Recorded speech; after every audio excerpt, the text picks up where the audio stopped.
Last updated January 11, 2018, 12,862. 1. The president of Angola, João Lourenço, has sacked the son of his predecessor, José Eduardo dos Santos, as head of the country's sovereign wealth fund. José Filomeno dos Santos has been removed as head of a $5 billion wealth fund. Mr. Lourenço said he was replacing José Filomeno dos Santos after an external inquiry into the fund's governance.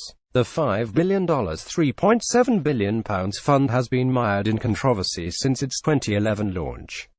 Mr. Lourenço earlier dismissed the former president's daughter Isabel dos Santos as head of the country's state oil company Sonangol. On Wednesday, Mr. Lourenço, also known as JLO, named the new chairman of the board of the fund, Fundo Soberano de Angola, FSDA, as Carlos Alberto Lopes, a former finance minister. The fund has been under increased scrutiny since it was revealed in the Paradise Papers leak that it had paid tens of millions in fees to a businessman who works closely with José Filomeno. Jean-Claude Bastos, sometimes also known as Jean-Claude Bastos de Moraes, a Swiss-Angolan and close friend of the then-president's son, was chosen as the fund's asset manager. Mr. Bastos was given responsibility for investing almost all of the fund's money, and was paid accordingly. In a statement, the FSDA told the BBC the appointment of Mr. Bastos' company to manage the fund followed an objective process.